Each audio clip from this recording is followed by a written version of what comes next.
Hello, everyone. We will get started shortly.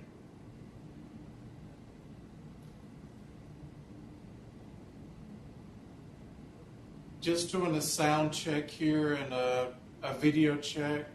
Hawkinsville, can you hear and see me okay? Yeah. Okay. We are doing lessons 33, 34, and possibly 35 if we have time today.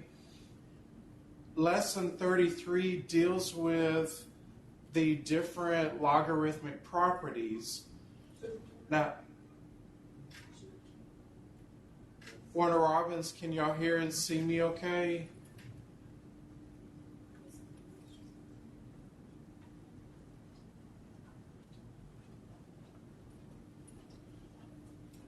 Hang on just a second, other campuses. Let's make sure.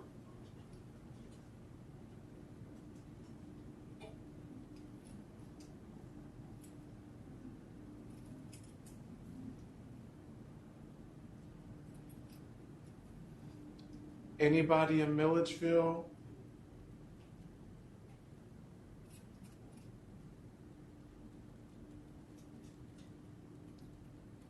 Warner Robbins, how about now? Can y'all hear and see me okay?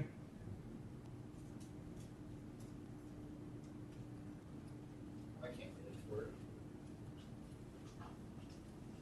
You can't get the TV to work? This is our last week. We have Mr. Where are we going?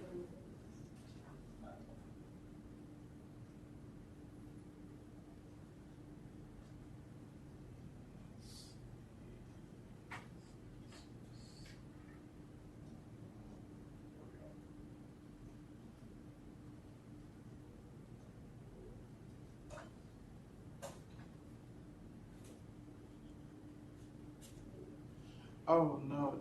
Can you just go to 238 and see if they got the TV on? I think they're having problems.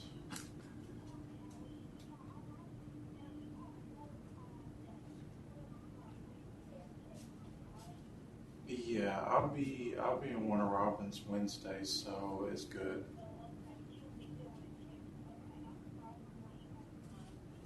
No, you're fine. I see them playing with the remote, so I don't know if they got it on it yet. Thank you. Bye-bye. Standby campuses. Warner Robbins, are y'all able to see me now?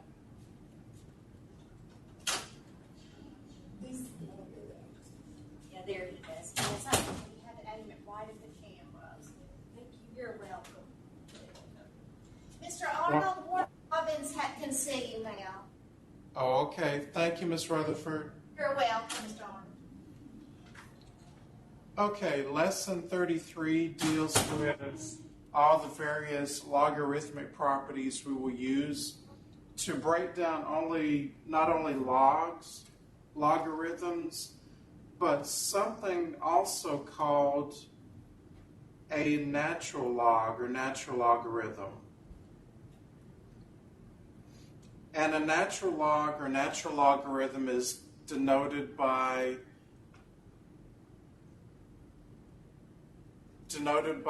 the abbreviation ln.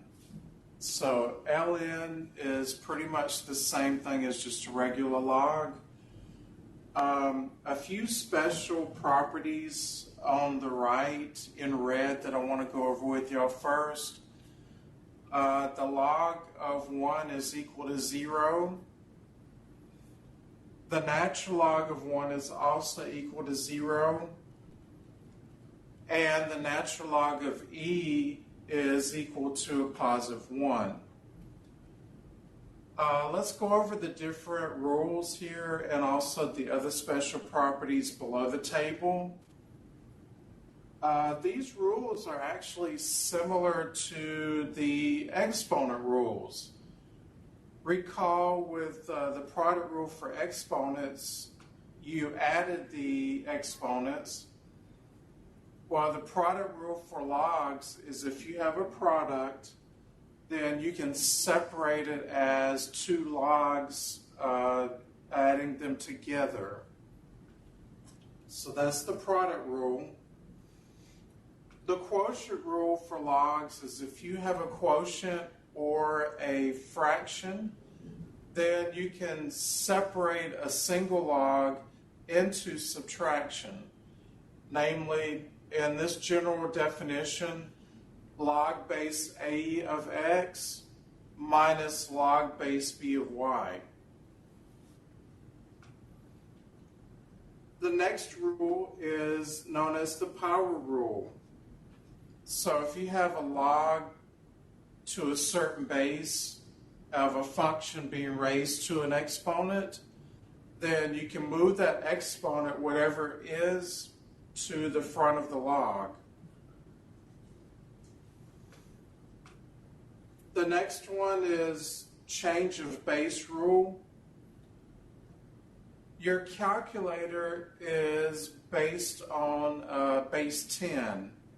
So if you had to evaluate something like log of 22 or natural log of 17,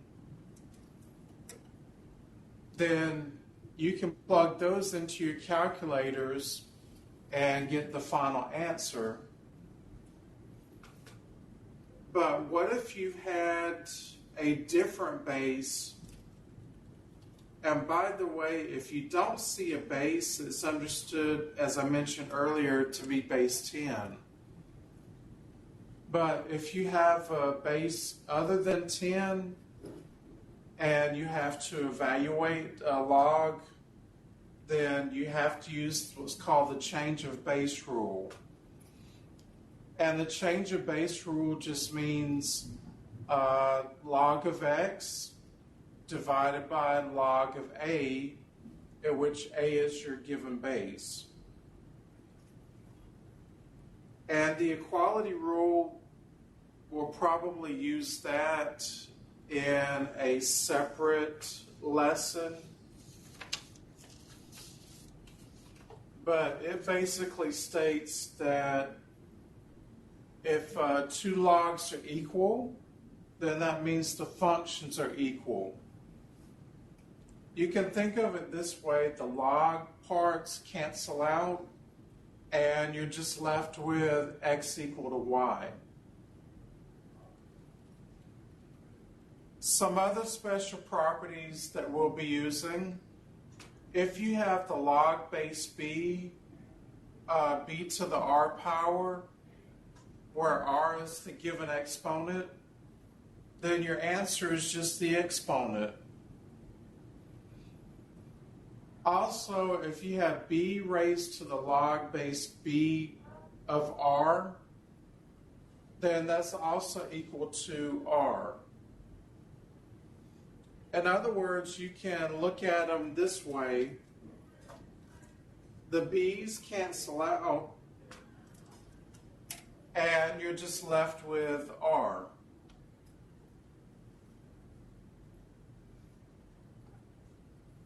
Before we look at some examples using most of these rules, any questions about these logarithmic or natural log properties?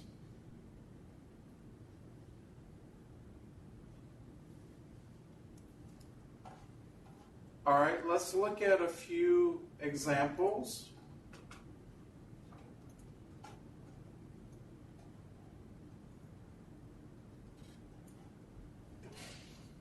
The first one, we have log base 4 of 3 times 7. And we need to expand this single log into multiple logs. Well, because we have a product, we can use the product rule. So according to the product rule, we would expand this out as log base 4 of 3 plus log base 4 of 7.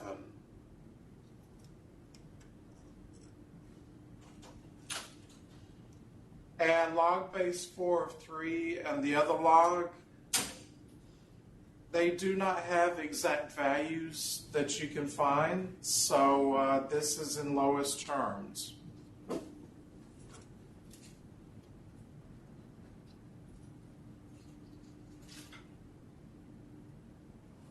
Second example, we have log base 7 of 9 over 4. Excuse me, 9 over 4. And we need to expand out this single log into multiple logs.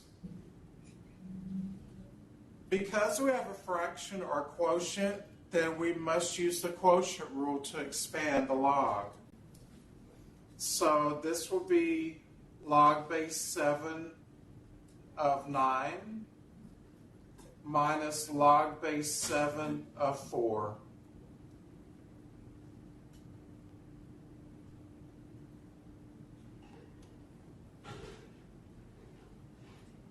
Let's look at one more with the quotient rule.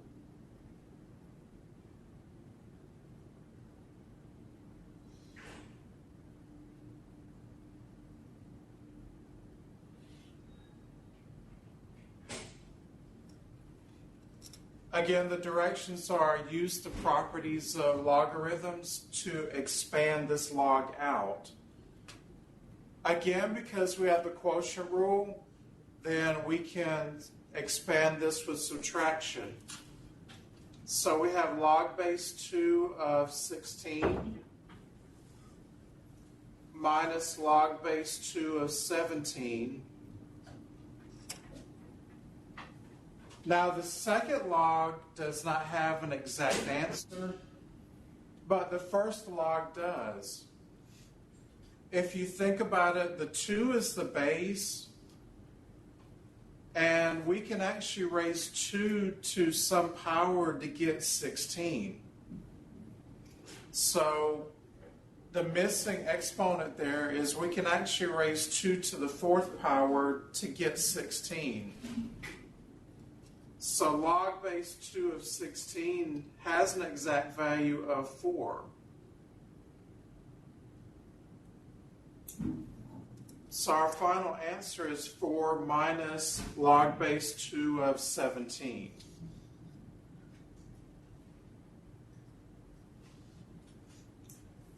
Any questions before we look at the next batch of problems?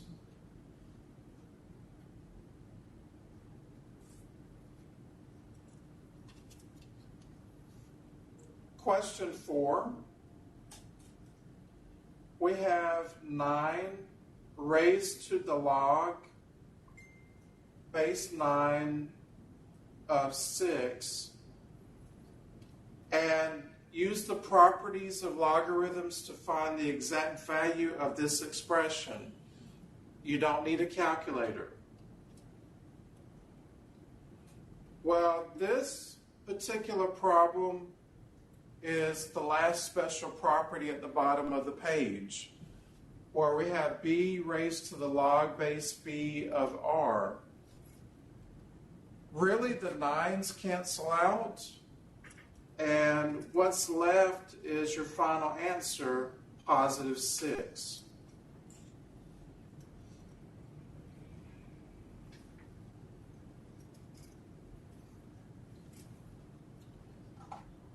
Let's look at the next problem.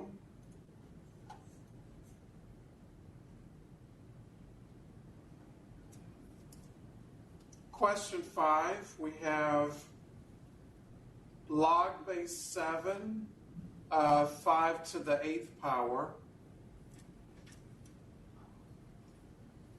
The only rule that we can use here is the power rule. And the power rule states if you have an exponent, just simply move it to the front of the log. So our final answer here is 8 log base 7 of 5.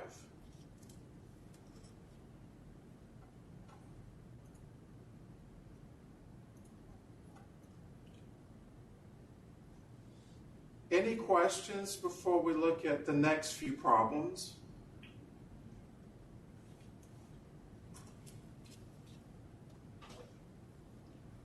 The next question we have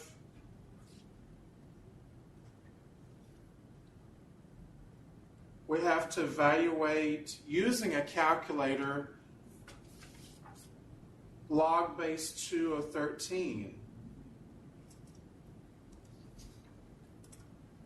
Now, our calculators are programmed with log base 10, so we can't really enter this in our calculator unless you have a specific calculator where you can enter the base. So we have to use the change of base rule. So the change of base rule says where b is understood to be 10, so we have log of 13 divided by log base b of a, in which a is the given base of 2.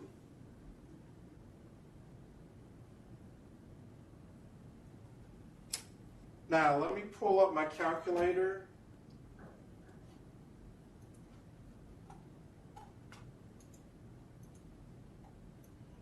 And with my calculator, I have to enter everything backwards. But if you have a cell phone calculator or just a scientific calculator, then you can enter the fraction just like it is. Tell you what, let me switch to the dot cam and show you guys with my calculator.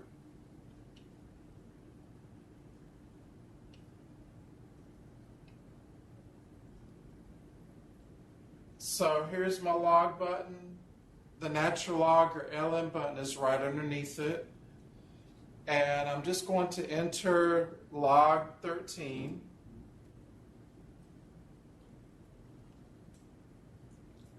And then divide that by log of 2. And just like that, you got your final answer, approximately 3.7. So if you have a TI-30 like I do, or a graphing calculator, then you can enter the fraction just like you see it on the screen.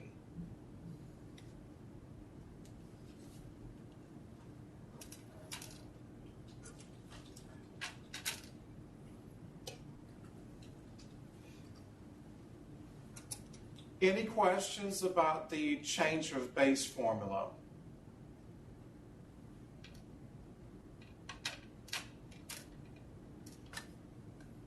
And again, the answer to the last example was roughly 3.7.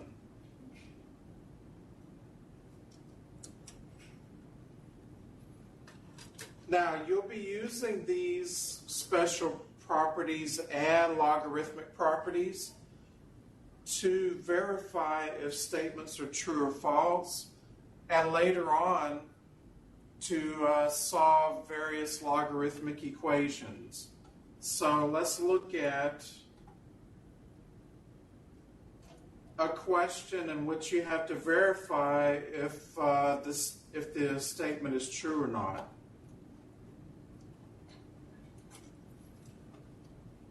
So given the statement log base 12 of 132 minus log base 12 of 11, and we're trying to determine if that's equal to 1. We want to write this problem as a single log, so that means using the quotient rule.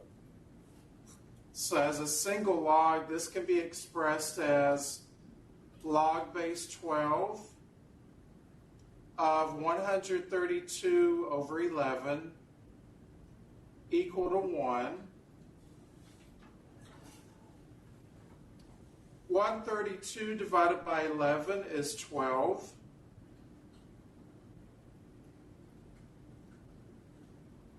And this is understood to be, with that large 12, it's understood to be 12 to the first power. So below the table, we're using our first special property. So essentially, the 12s cancel, and our statement is actually a true one.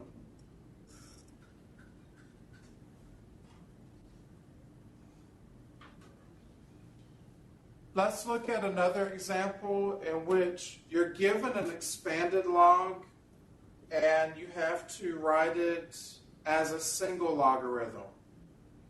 So we have, for the next example, log base 5 of, in parentheses, x plus 11 plus log base 5 of, in parentheses, x plus 12.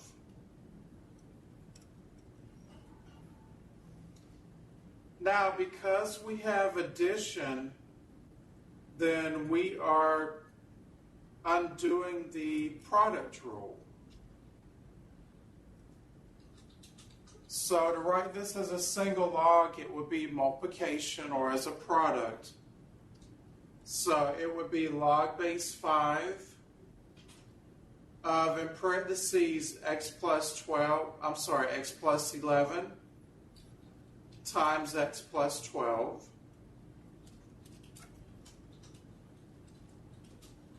You may have to multiply the binomials out, so be aware of that when you see a similar question.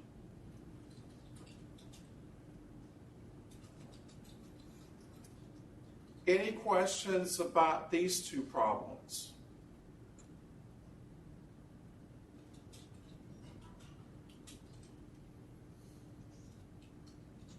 Some questions in lesson 33, some logs, you'll have to use some of the properties all at once.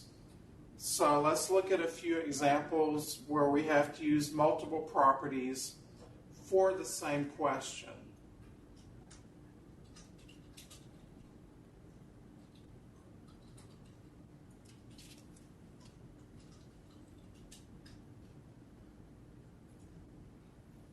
We have log base 3 of, and this is a fraction, the numerator is the cube root of 10, and it's all over a squared times b.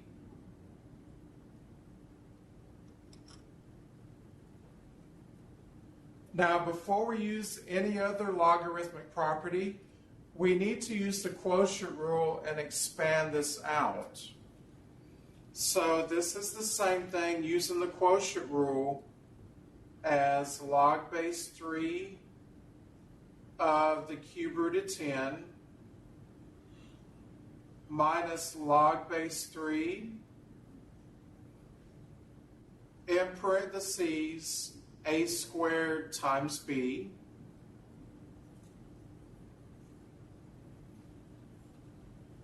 Now the cube root of 10, we can rewrite that as a rational exponent. The 10 is understood to be to the first power, so we can rewrite that part as log base 3 of 10 to the 1/3 power.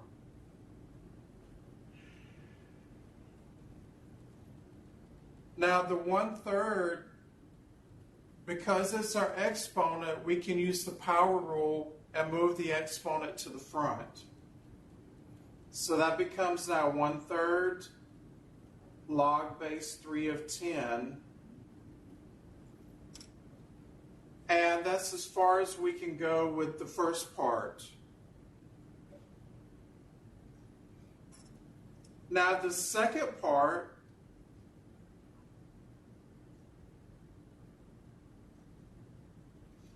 because we have a product, then we can use the product rule and expand the log with addition. Now I'm putting parentheses around this expansion because we have a negative sign in front of that second original log. So that means later we'll have to distribute that negative sign. So we have log base 3 of a squared plus log base 3 of b.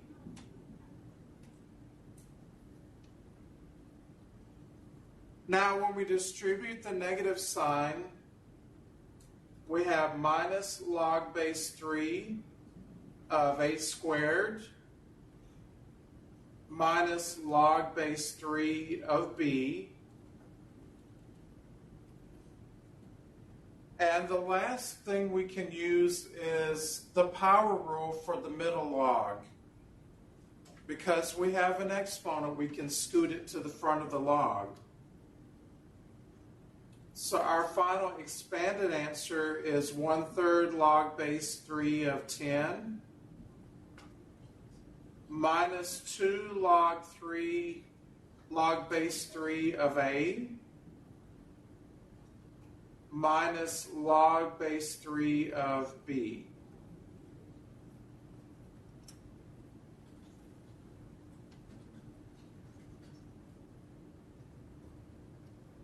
Any questions before we look at another problem with most of the log properties?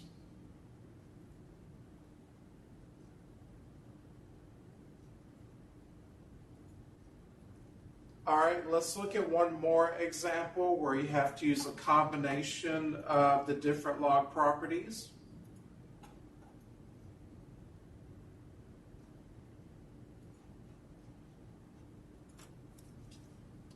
We have 5 log base 6 of 7 minus 6 log base 6 of 3. Use properties of logarithms to write the expression as a single log. So what we need to do is, first of all, write this. Because we have subtraction, we're undoing the quotient rule and writing this as a fraction. So we have 5 log base 6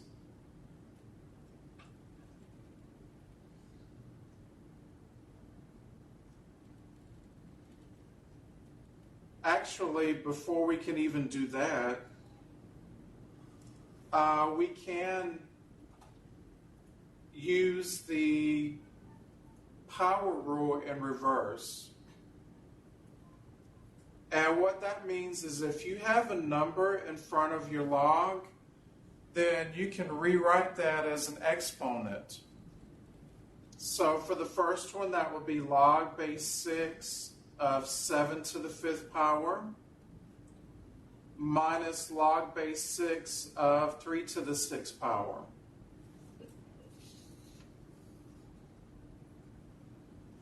Now we can write this using the quotient rule as a single log. So this will be log base 6 of 7 to the 5th power divided by 3 to the 6th power. And y'all don't have to evaluate 7 to the 5th power or 3 to the 6th power. You can leave those in exponential form. Excuse me.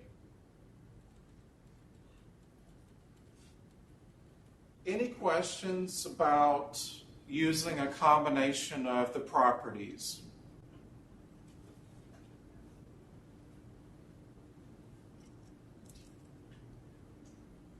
I want to look at a couple of problems involving the power rule.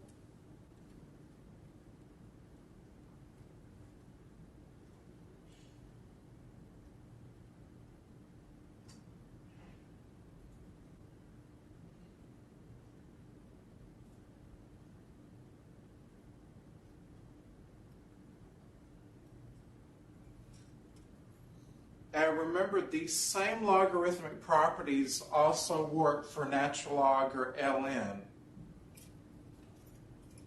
Now, for both examples, and the directions will say, give the value of the following logarithm or natural logarithm without using a calculator. So first step, move each exponent to the front. So this will be, for the first problem, 39.7 times log of 10. And I don't mind if you use a calculator to evaluate log of 10. That is actually equal to 1.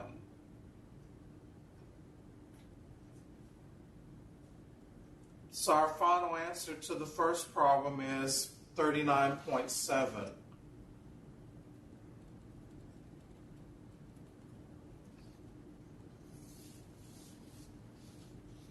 For the second problem, again, use the power rule and move the exponent to the front of the natural log. So that gives us negative 23.6031 times the natural log of e. And we saw earlier that the natural log of e is exactly 1. So since this is 1, then our final answer is still negative 23.6031.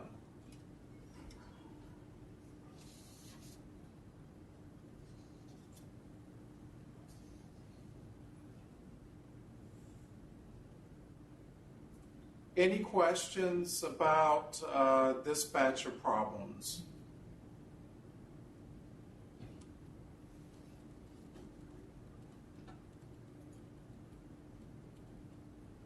All right, let's look at the next batch. Also utilizing some of the logarithmic properties.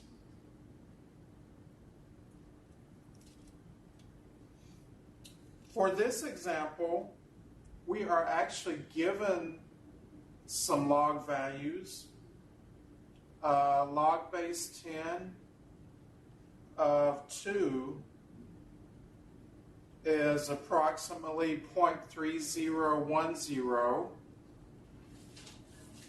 and the log base 10 of 49 is approximately 1.6902, and evaluate the following logarithm using these values. So we're trying to find log base 10 of 2 divided by 49.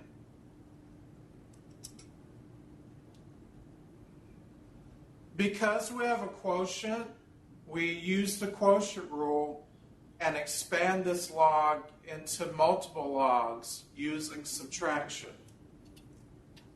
So we have log base 10 of 2 minus log base 10 of 49.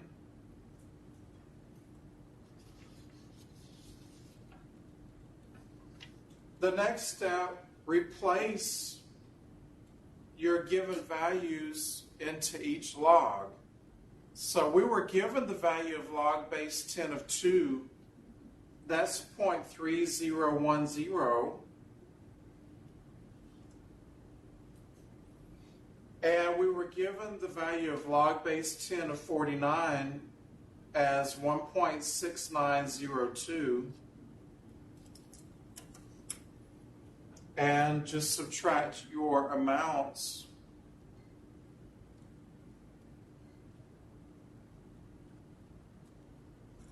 So our final answer is negative 1.3892.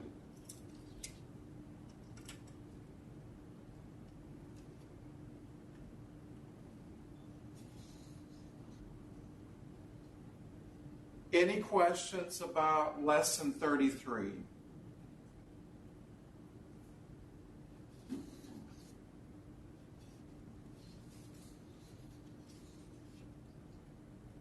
Lesson 34 deals with not only common but also applications involving natural logarithms. Let's look at another change of base example.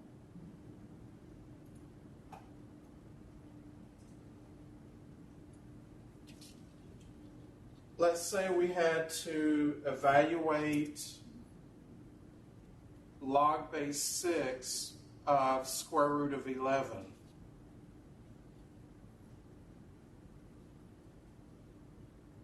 Well, we probably need to rewrite the square root part in rational exponent form.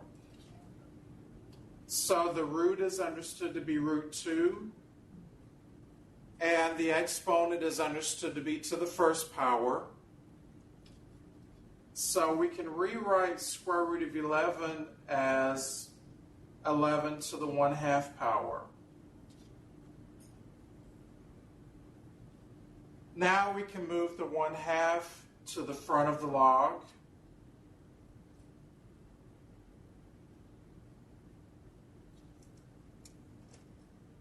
Now most calculators do not have a button where you can type in the base if it's something other than base 10.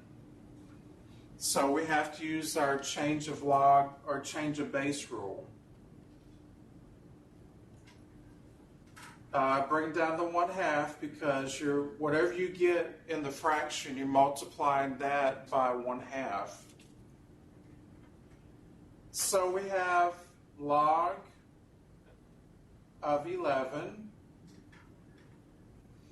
divided by log of A, in which A is your base. So that was base 6. And just plug this fraction into your calculator.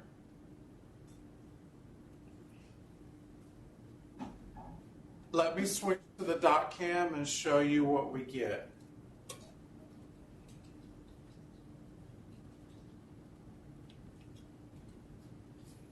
So log of 11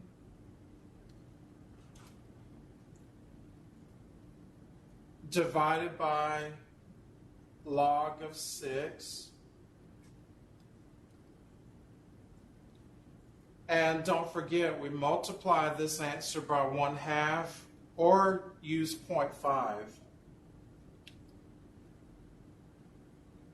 So our final answer, let's say rounded to the hundredths place, would be roughly 0.67.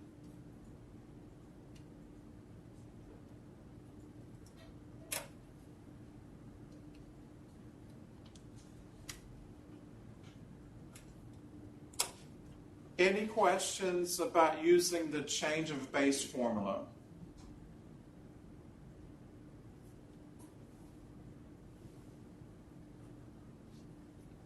Now, I'm going to switch back to the dot cam and show you an application or a word problem from lesson 34.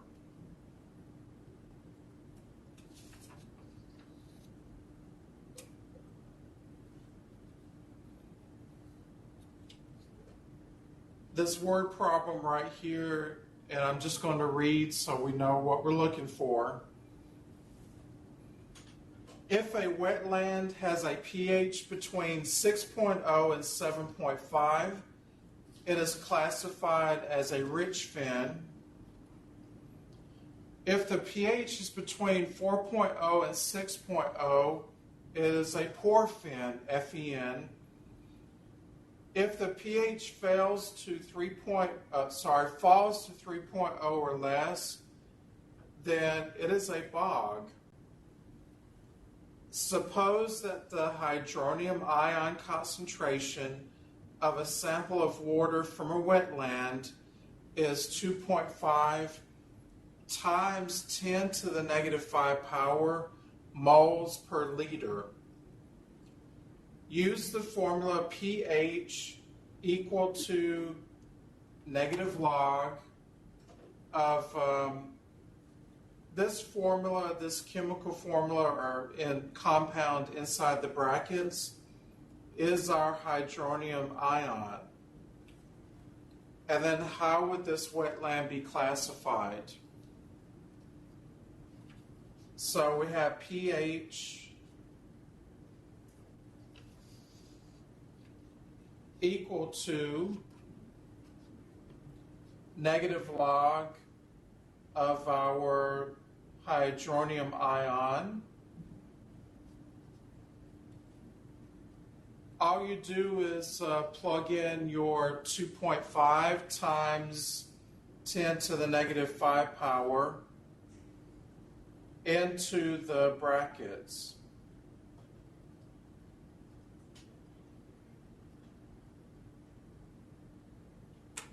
Now, let me pull up my calculator and show you guys what we get. With my calculator, I can type it in just like I see it on the screen. So we have negative log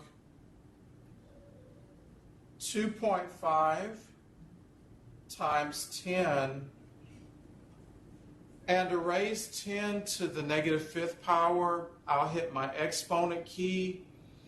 My exponent key looks like a little rooftop, but yours might be labeled as y to the x or x to the y power. So I hit my rooftop key and then mash equal. So we end up with 4.5.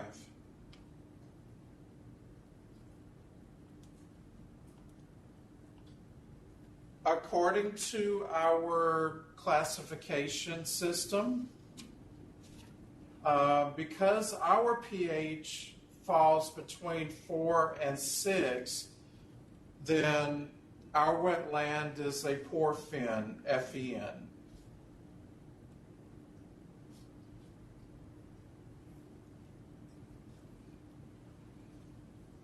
Any questions about this word problem from lesson 34?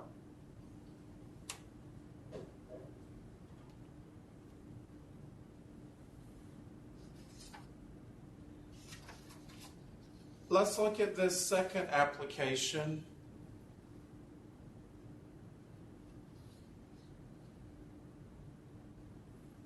The number of years denoted by the function capital N of R, since two independently evolving languages split off from a common ancestral language, is approximated by the function N of R equal to negative 5,000 times natural log, or ln of R, where R is the percent of words from the ancestral language common to both languages. Find N if R is equal to 77%. So let's write down our given function.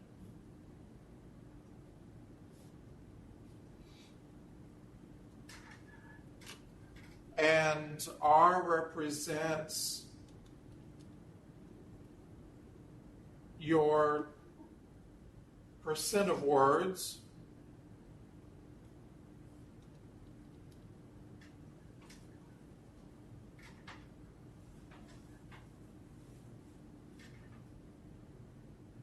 So let's take a look here.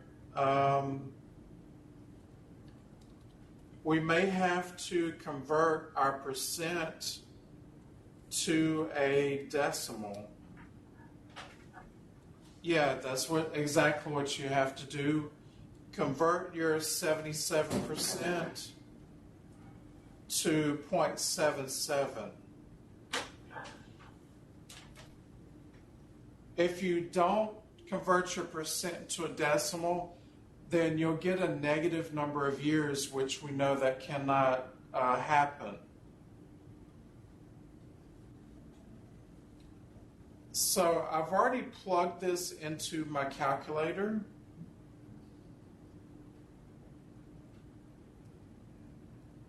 And we got, if you want to round this to the nearest whole year, that will be fine. 1,307 years is an appropriate answer.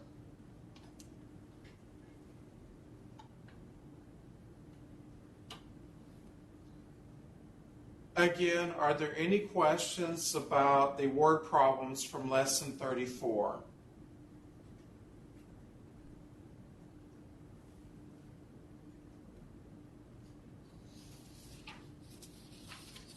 Okay, lesson 35. Let me switch back to the computer.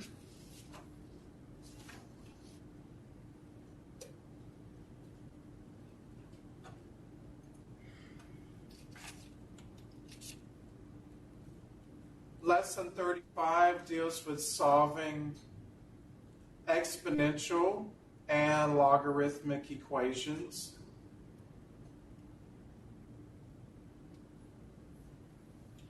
Now, first up,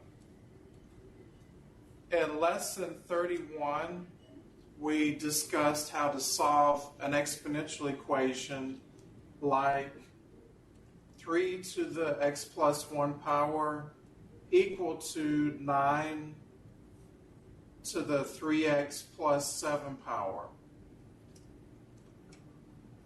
And all we did here is try and get both bases to be the lowest common base. Well, on the left side, the 3 is already in lowest terms.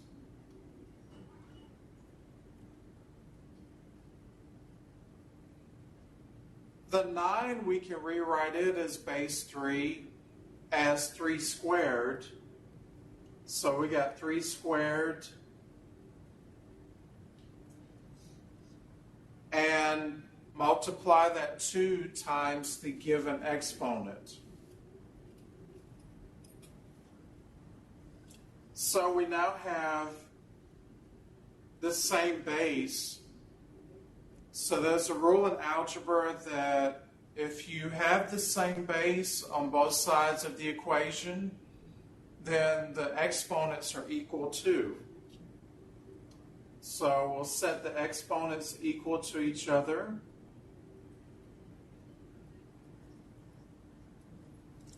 And solve for x. On the right side, distribute that 2 times everything in parentheses. So that will give us 6x plus 14. And at this point, just pick a side where you want to move the letters and the numbers. I'm going to actually subtract x from both sides. And in the same step, subtract 14 from both sides.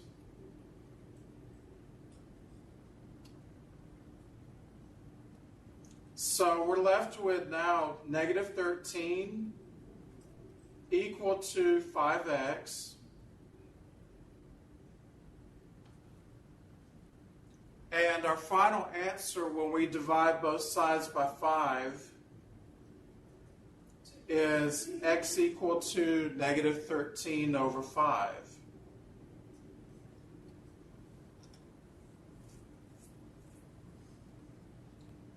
So in lesson 31, we were able to get both sides of the equal sign to be the same base.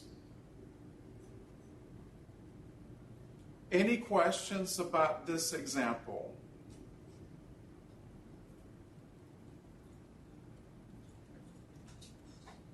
Well, what if you're given an exponential equation and you cannot get the bases to ever be the same?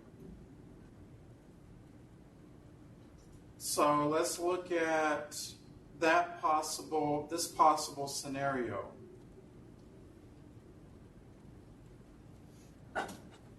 We have 3 raised to the x plus 2 power equal to 4 raised to the x minus 5 power.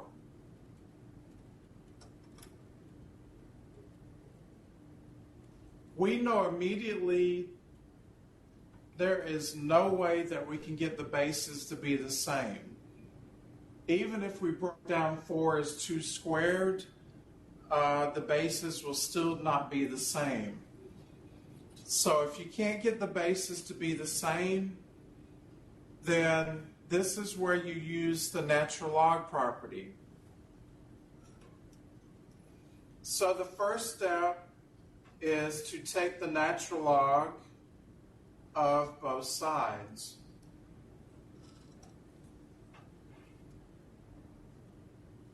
Again, the first step, if you can't get the bases to be the same, take the natural log of both sides, or ln. Now we can, according to the power rule for exponents, move each exponent to the front. So we now have x plus 2 times ln, or natural log of 3, equal to x minus 5 in parentheses times natural log, or ln of 4.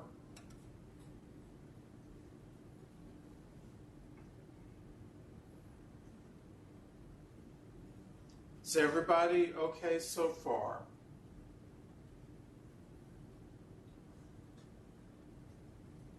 Now, we distribute those natural logs on both sides of the equal sign. So over here we have x ln 3 plus 2 times ln of 3. And that's equal to x ln of 4 minus 5 ln of 4.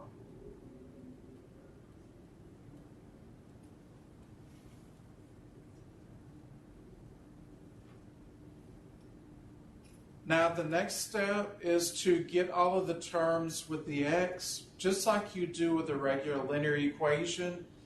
Get all of the terms containing an x on one side and just the regular natural logs on the other. And it does not matter what side you pick.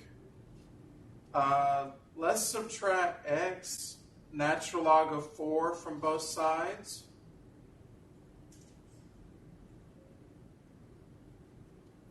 And also let's subtract 2 natural log of 3 from both sides.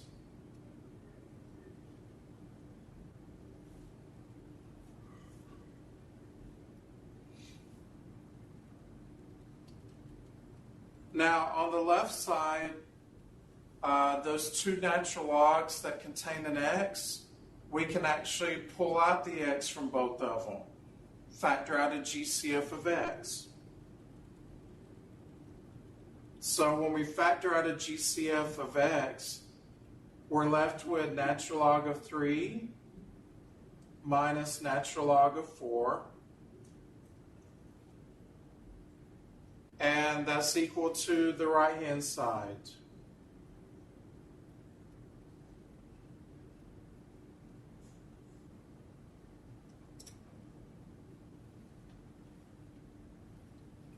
The last step, we're isolating or getting x by itself. And it's just like if you had 2 times x equal to 4. To solve for x in that situation, you would divide. So we're doing the same thing here. We'll divide by the natural log of 3 minus natural log of 4.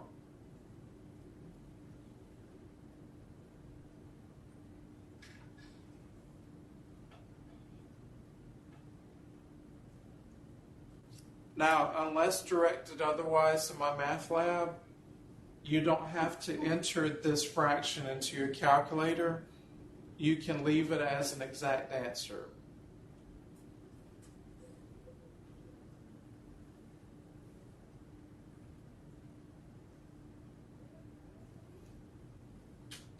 Any questions before we look at the next problem?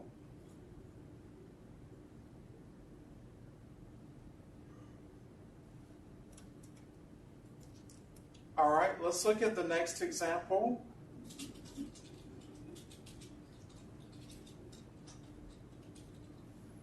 We have 3 to the 2x power equal to positive 15.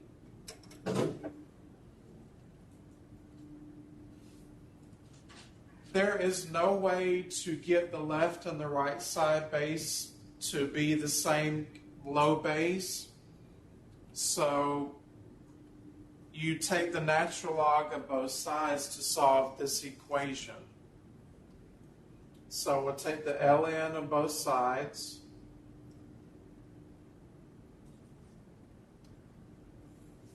Again, according to our power rule, we can move the exponent, in this case to 2x, to the front. So on the left side, we have 2x times natural log of 3 equal to natural log of 15.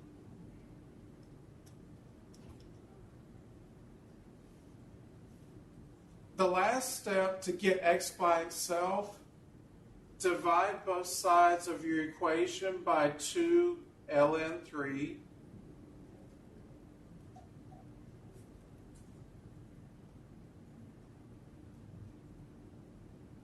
And on the right side, that fraction, natural log of 15 over 2 times natural log of 3 is our final answer.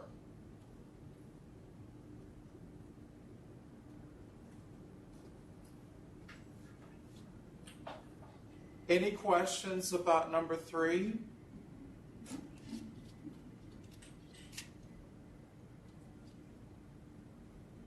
Before we do the next problem, there's another property I want to share with y'all, and that is E.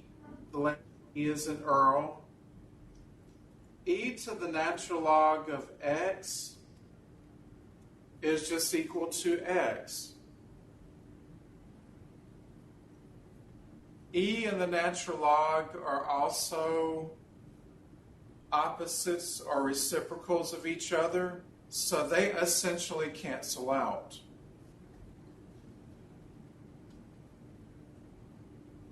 So let's use this property to solve our next equation.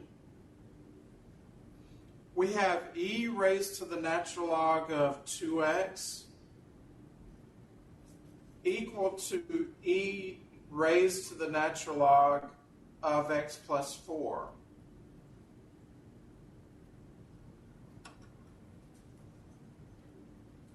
Using our property, e to the natural log of anything is just that anything that's in the parentheses. So the left side will simplify to just 2x.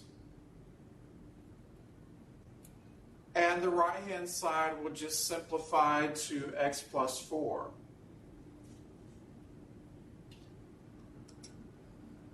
And we just solve this equation for x. So subtract x from both sides. And x is equal to positive 4.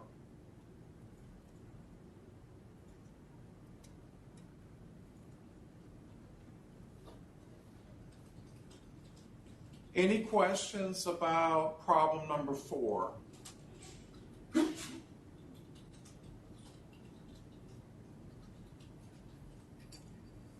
The next couple of examples will involve also natural log and e, and you have to solve for x. So let's look at the next batch of examples.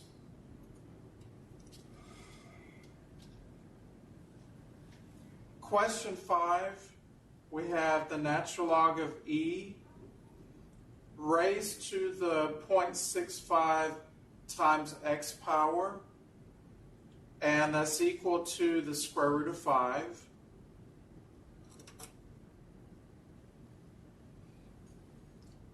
The first step is to move your exponent to the front using the power rule. So this is 0.65x times natural log of e equal to the square root of 5.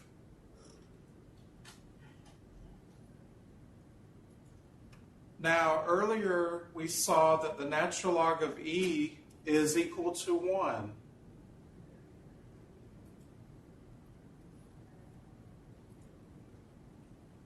So the left side is still 0.65 times x.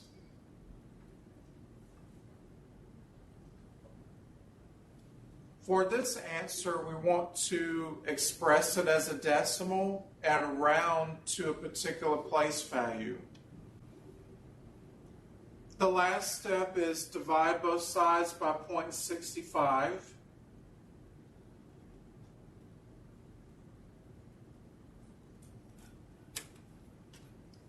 And when you plug this fraction into your calculator,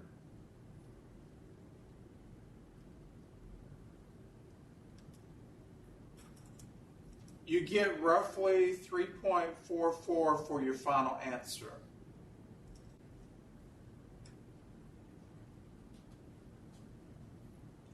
If the directions don't say round to a specific place value, then you can use your own judgment. And if you're close to the answer they give, then I will give you full credit.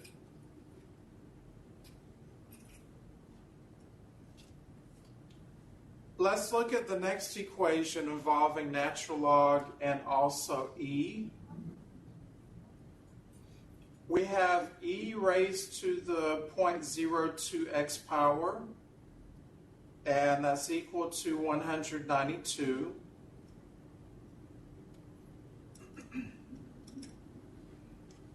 There is no chance of getting the same base on each side of the equation. So whenever you're faced with that dilemma, then you take the natural log or ln of both sides.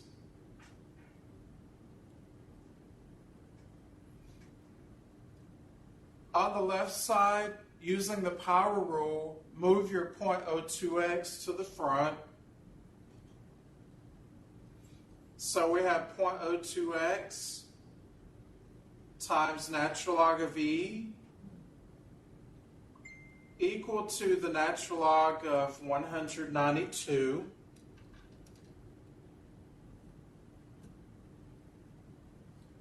The natural log of e has a value of positive 1.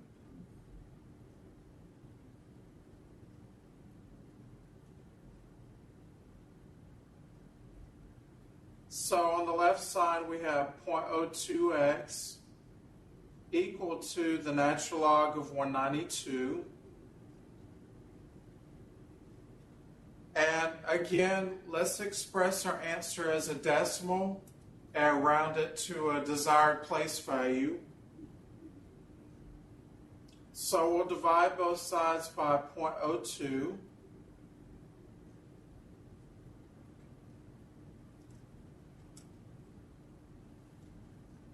And when you put this in your calculator, your ln button is usually right below the log button. So when we enter this into our calculators,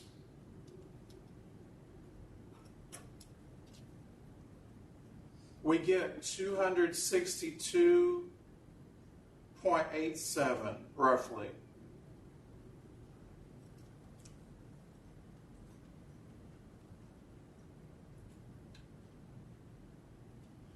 Any questions about solving equations involving E or natural log?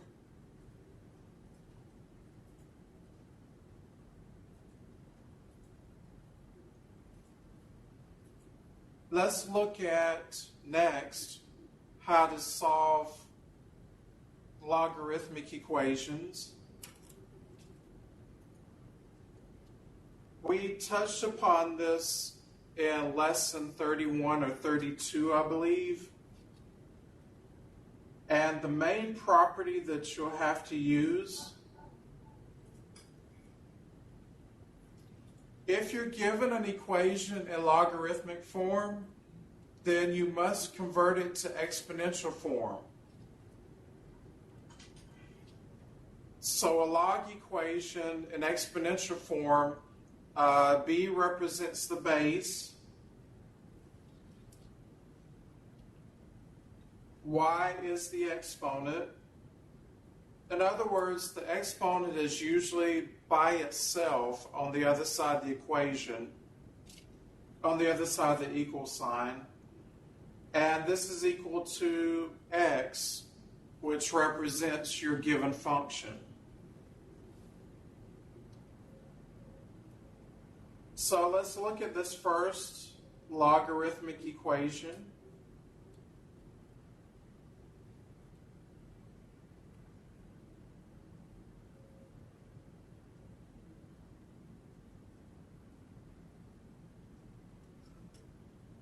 The first step is to convert your log equation into an exponential equation. So our base is 5. The exponent is 2. And that's equal to our given function 7x minus 1.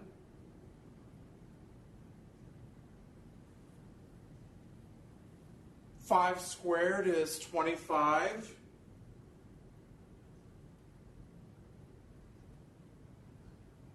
And we have a regular linear equation to solve. Let's add 1 to both sides. So we have 7x equal to positive 26. And when we divide each side by 7, we get our final answer of x equal to 26 over 7.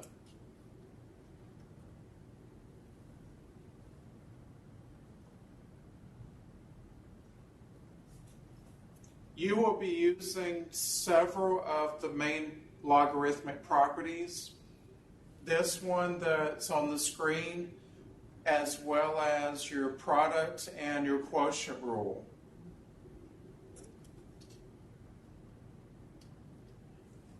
Let's look at another log equation to solve. Number 2, we have log base 7 of, in parentheses, x squared plus 13 equal to positive 2.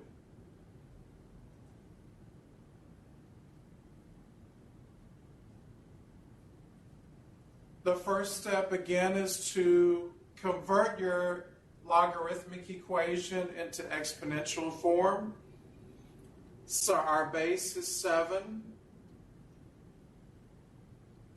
Our exponent is 2. And that's equal to our given function x squared plus 13.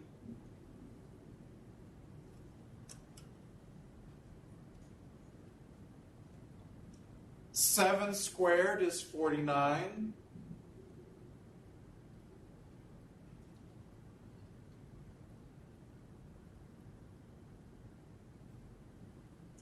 Now to get x squared by itself, you subtract 13 from both sides.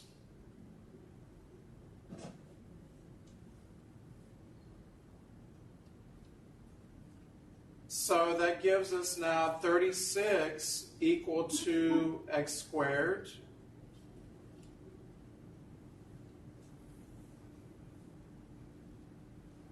To get rid of the exponent, you use the square root property and take the square root of both sides.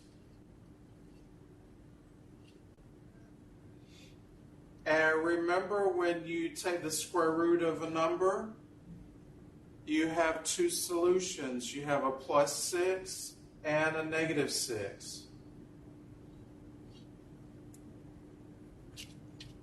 Now, both answers satisfy the log equation. Plug in your answers to double check them, though, just to make sure they work.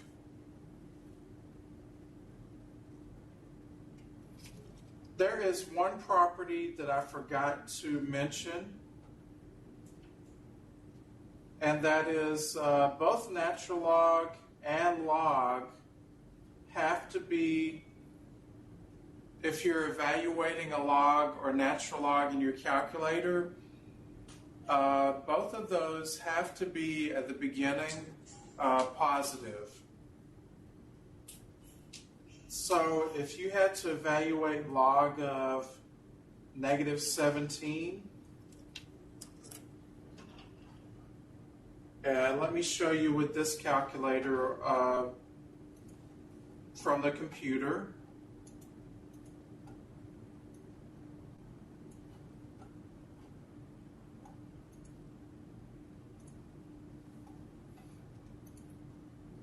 If you plug in negative 17 and take the log of it,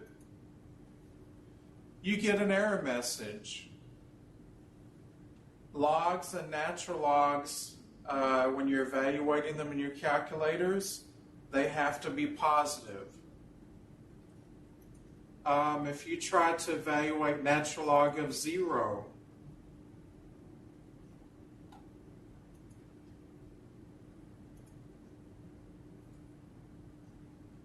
or let's do log of 0.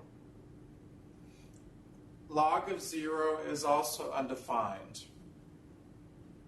So when you're evaluating logs or natural logs of specific values, then those values must be positive.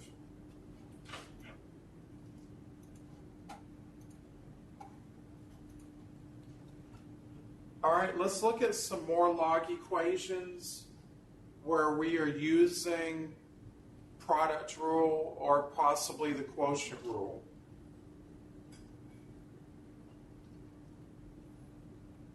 We have log base 3 of, in parentheses, x plus 4 plus log base 3 in parentheses x minus 4, and that's equal to positive 2.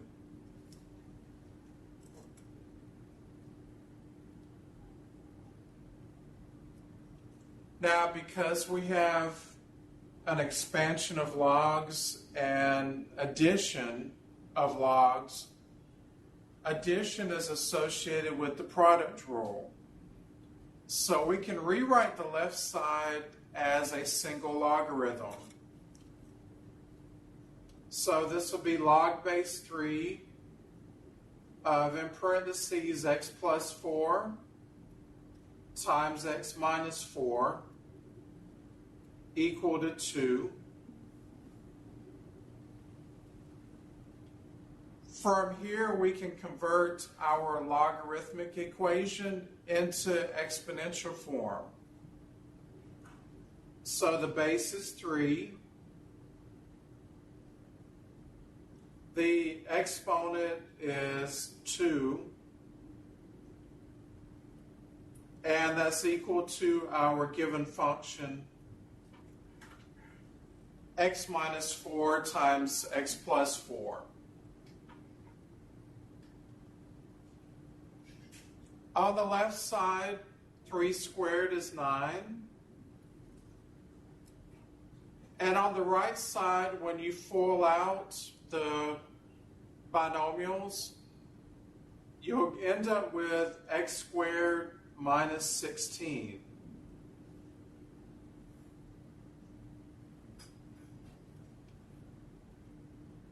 Now, let's add 16 to both sides.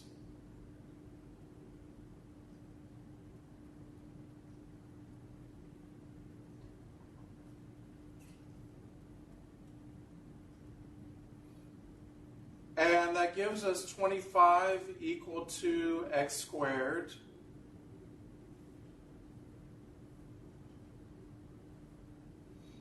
And to get rid of the exponent, you do the opposite of squaring, which is taking the square root. So we will take the square root of both sides. And we get x equal to plus or minus 5.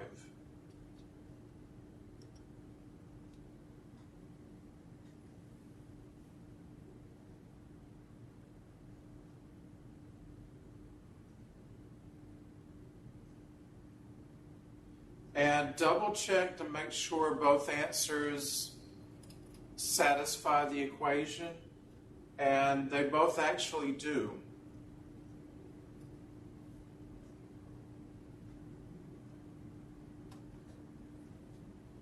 Any questions about this particular equation?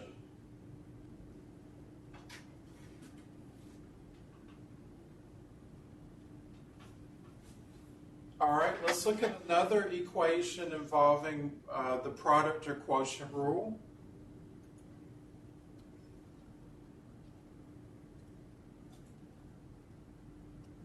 We have log base 5 in parentheses 3x plus 16 minus log base 5 of x, and that's equal to, on the other side, log base 5 of 4.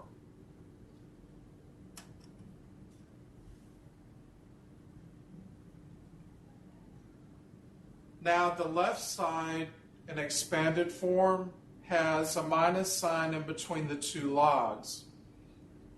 A minus sign is associated with the quotient rule. So we can write the left side as a single logarithm. So this would be log base 5, parentheses 3x plus 16 all over x, and that's equal to log base 5 of 4.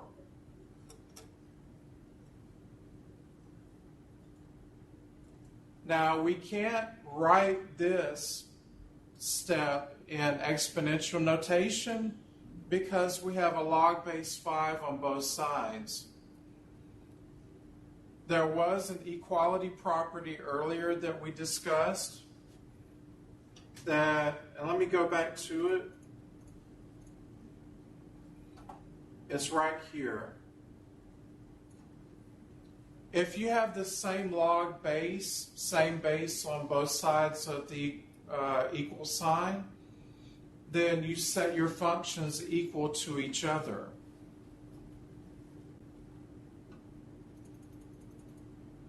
So really what happens informally, not mathematically, you can cancel out the log base 5s. And you're left with 3x plus 16 over x equal to a positive 4.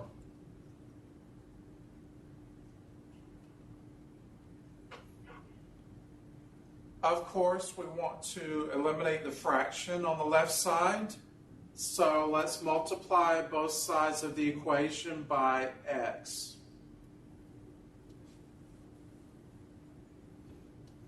On the left side, the x's cancel, leaving us with 3x plus 16 equal to 4x.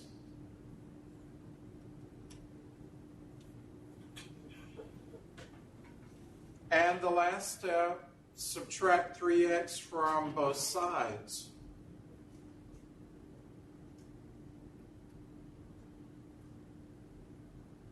So our final answer, and when you check it, it will satisfy the equation. It'll work. X is equal to a positive 16.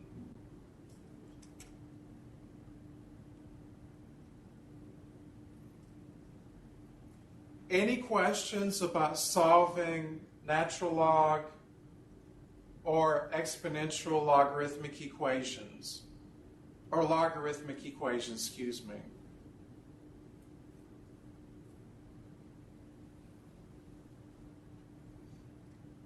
Also in lesson 35, you will have some applications involving both exponential and natural log or logarithmic functions. So let me switch to the dot cam and we'll take a look at the first few problems.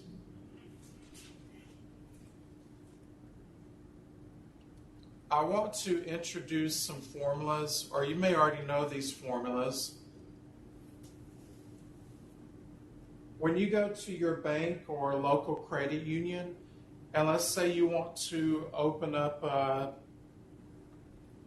a CD savings account.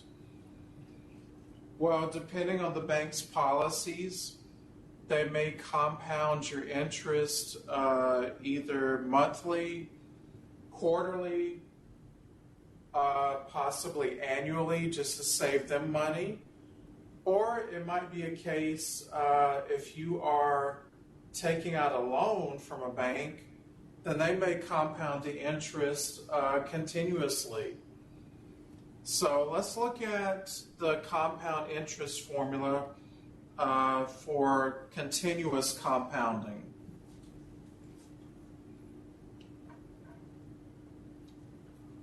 And sorry if it's a little blurry on your end. If a principal of P dollars is deposited at an annual rate of interest R, compounded continuously for T years, the final amount on the deposit is the function or formula A equal to P times E raised to the R times T power.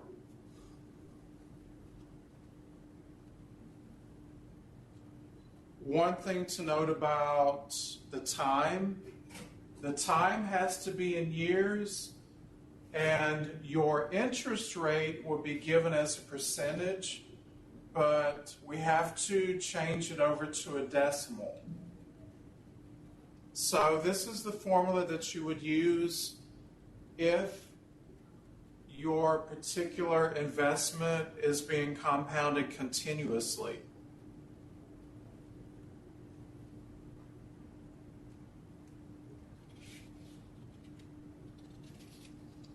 Let's look at a continuous problem.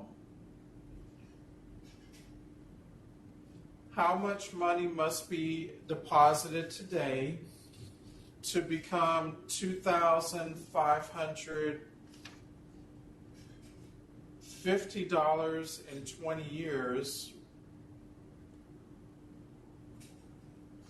Actually, let's skip this problem. If you see it in my math lab, just put down a wrong answer, because actually we're given the future value, so we can't actually use this formula.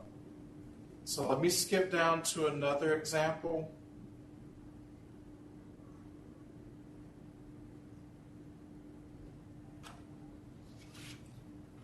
And we'll do part A for now.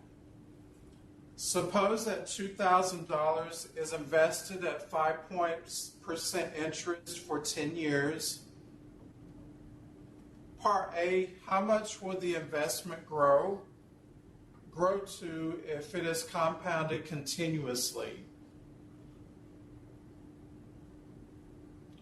Because it's compounded continuously, we use the formula A is equal to P times E raised to the R times T power. in which P is the principal or the amount, the original amount that you invested, $2,000. R is 5%, but when you convert your rate into a decimal, that is 0.05 that we plug into the formula. And then time is 10 years.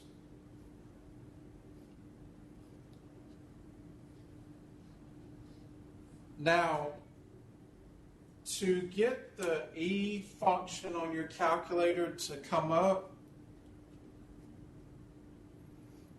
and let me zoom out just a touch.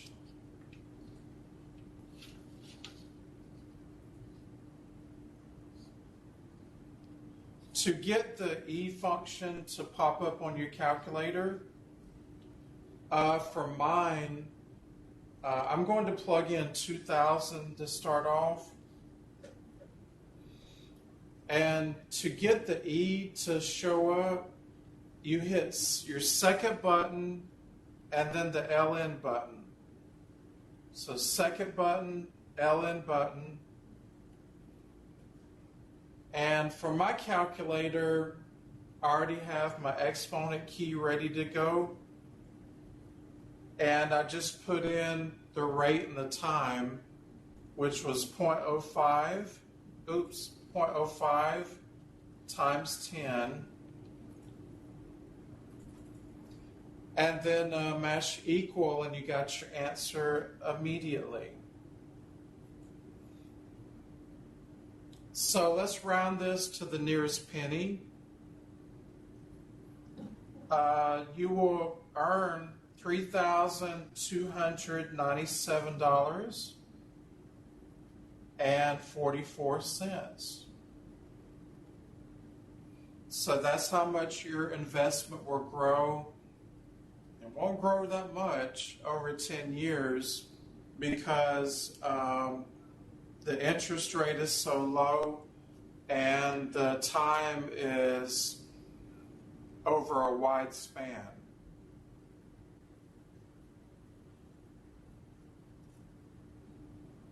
Any questions about finding interest that's compounded continuously?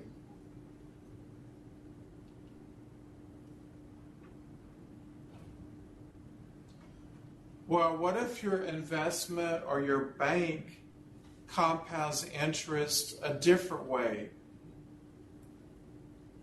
If it's compounded a different way, then you have to use this formula.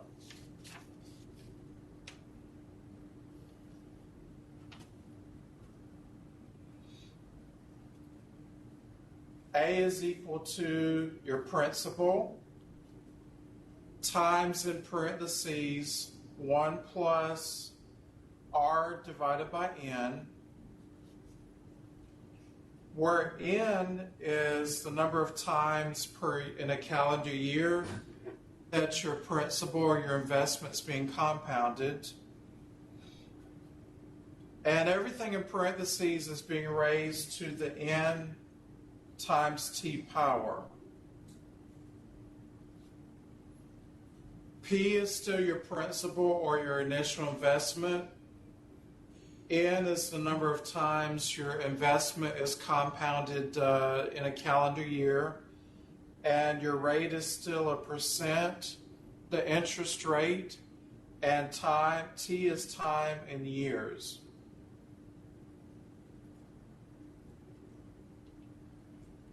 So let's go back to our same problem and work part B.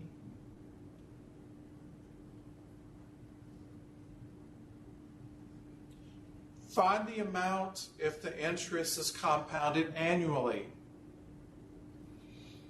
Well, compounded annually, you guys know, means it's just compounded once a year.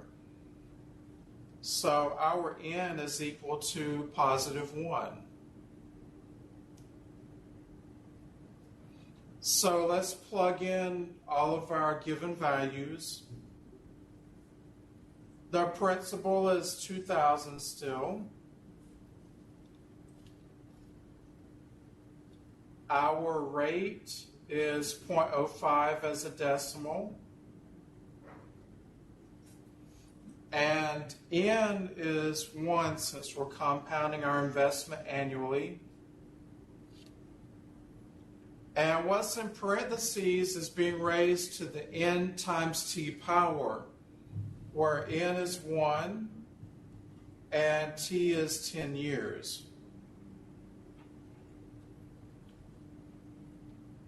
Now, do as much simplifying as you can in the parentheses before you put all of this in your calculator. So 0.05 divided by 1 is still 0.05. Plus 1 will give us 1.05 in the parentheses. And we're raising that to the 10th power.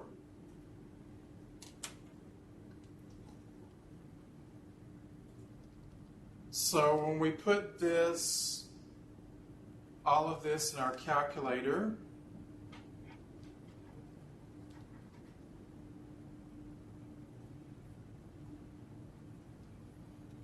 we end up with, again, rounding to the nearest penny, $3,257.79.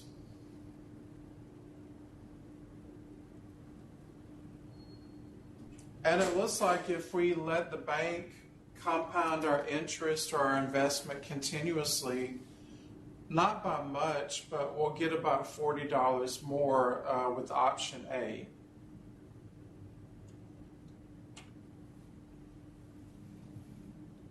Any questions before we look at another compound interest problem?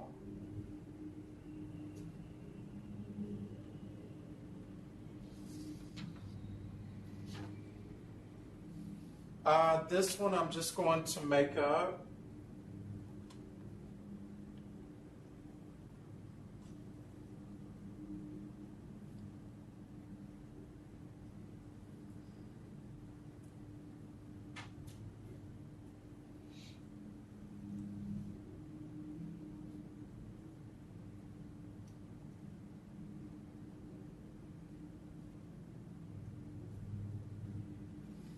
All right.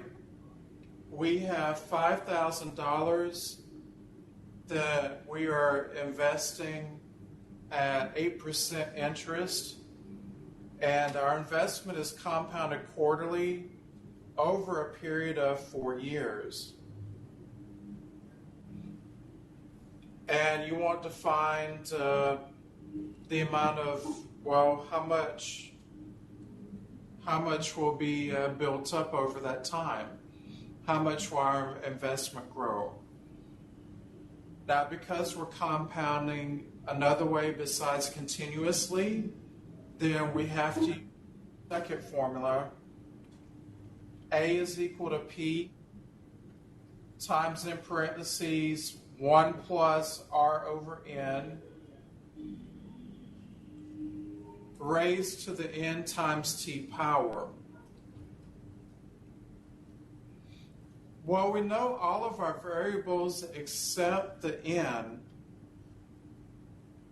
And N is actually, since we're compounding quarterly in a calendar year, that means we're compounding 4 times.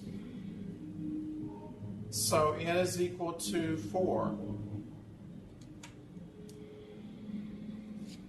So let's plug everything into our formula.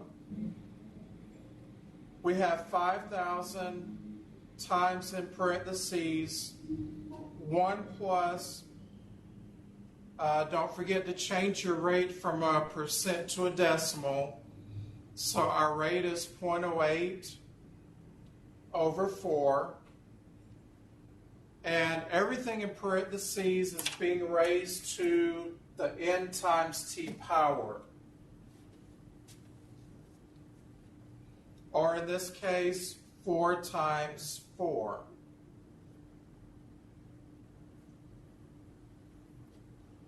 Now, do as much as you can before you plug everything into your calculator.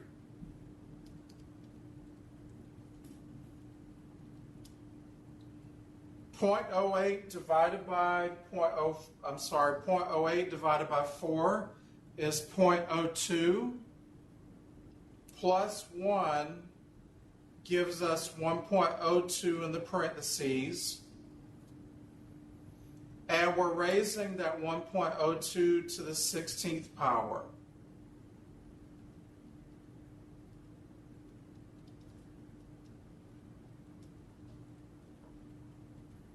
So that will yield a growth of, and let's round this dollar amount to the nearest penny again, $6,863.93. So once the 4 years are up, then this is how much our investment grew.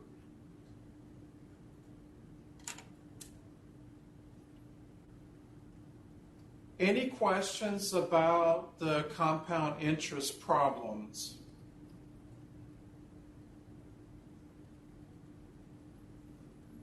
Let's go over a couple more scenarios. Your investment may be compounded quarterly, which that's 4 times a year.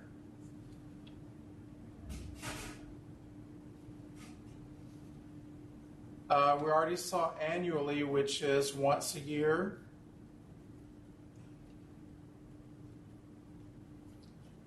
Biannually or semi-annually is twice a year. And the last possible scenario you may see is an investment is compounded monthly, and that's every month, so that's 12 times a year in a calendar year.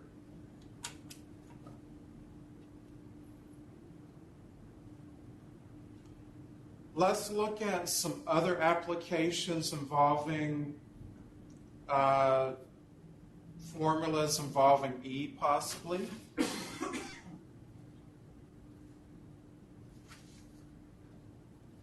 Let's look down at number 10. This is a chemistry problem. Suppose that the amount in grams of polonium-210 present in a given sample is determined by the function defined by A of t equal to 420 times E, and that E is being raised to the negative 0.032 t power, where t is the time in years. Find the amount present in a sample of 420 grams after 25 years. Watch out for extra information. We don't need the 420. That simply tells us the initial sample or the initial amount present. So let's write down our function.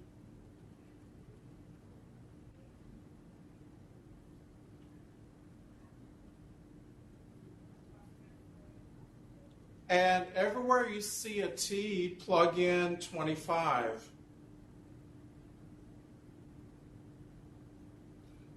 So we have 420 e raised to the negative 0.032, and replace that t also with 25. And you can plug all of this into your calculator. Again, to make the E show up on your calculator, you have to type in you have to mash your second button and then your natural log button for the E part to show up. So let's put this in our calculators.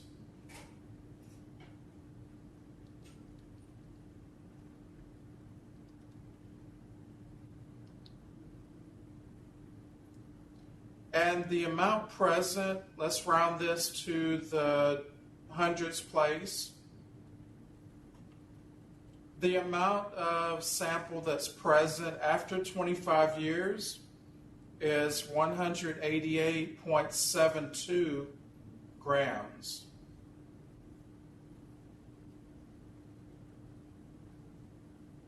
So this problem is just a simple plug and chug type problem.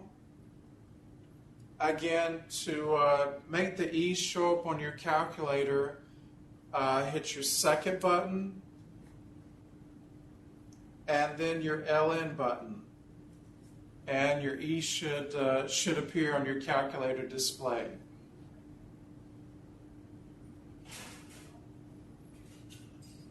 Any questions about this chemistry problem?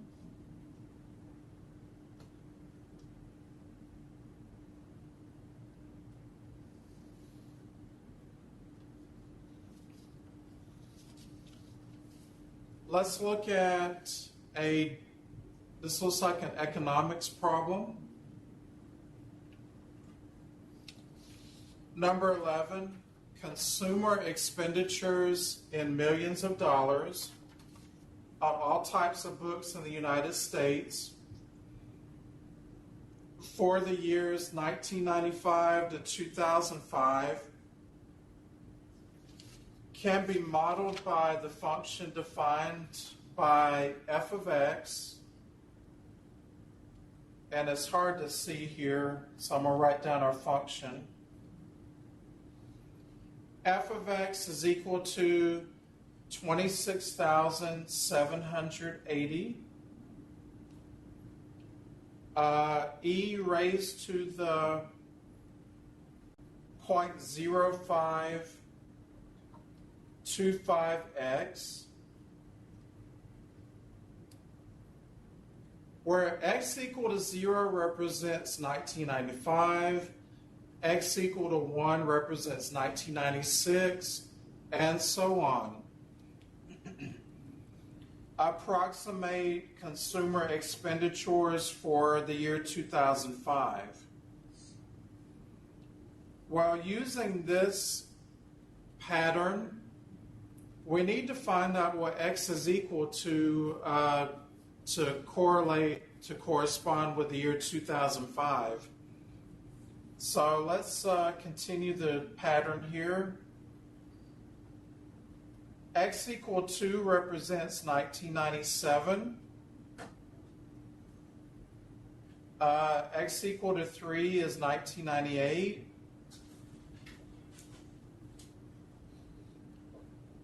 X equal to 4 is 1999. Let's see, 5 is 2000.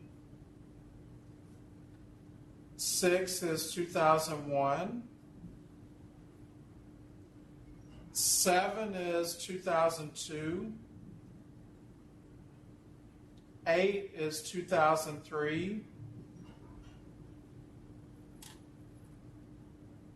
9 is 2004. And finally, 2005 is represented by x equal to 10.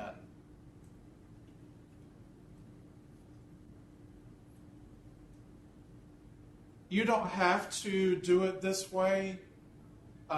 You could have just said, well, since we're looking for 10 years later, we just add 10 to 0 to find out the x that we plug into our function. So in place of x in our given function, we plug in 10 now.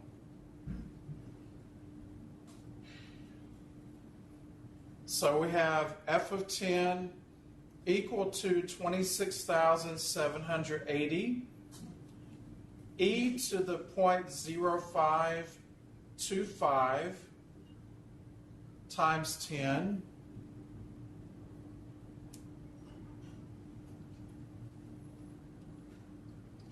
and you can plug all of this into your calculator at once, or you can do it separately.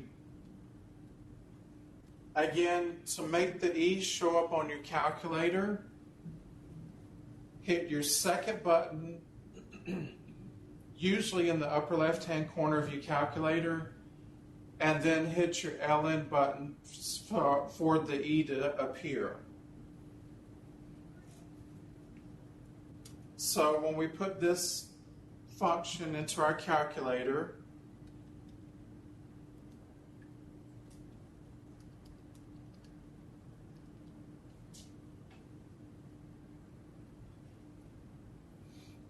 the number of consumer expenditures will be 45,270.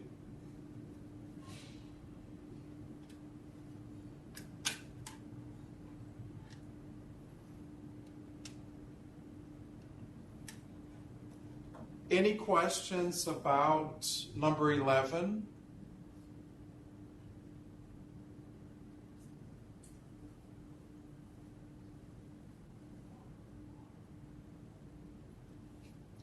The last example, I'm just going to talk you through it. This is a view an example question that I pulled from my math lab. So when you run across this similar question, just click on view an example so my math lab can explain part B to you. You were probably for part B have to plug in something in place of A of t, and it will likely be half of 900. So I think for part B,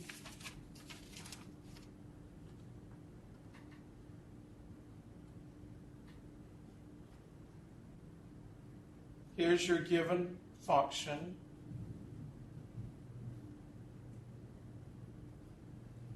And we need to find out how long will it take for the initial sample to decay to half of its original amount. So half of 900 is 450.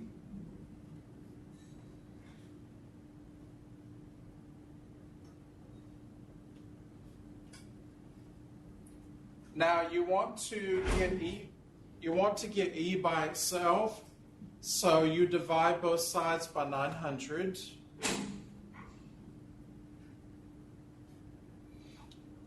Now 450 over 900, that will actually reduce to 1/2. And let's go ahead and make that 0.5.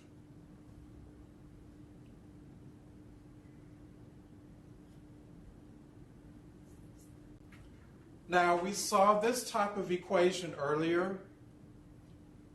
The bases will never ever be the same. So to solve this equation, you take the ln or natural log of both sides.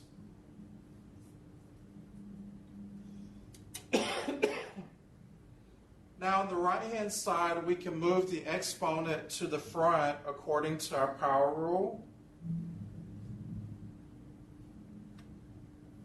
And we don't need to put anything else because natural log of E is actually 1. So the right-hand side is still negative 0.064 t.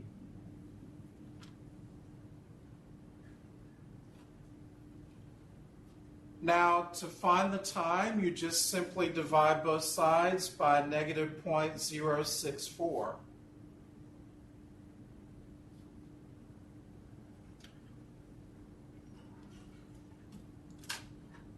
And this is our final answer.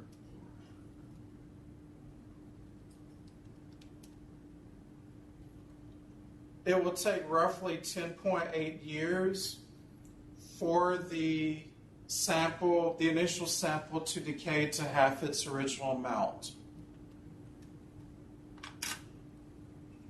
Y'all have a wonderful rest of the day, and I will see you next time. Your meeting has ended.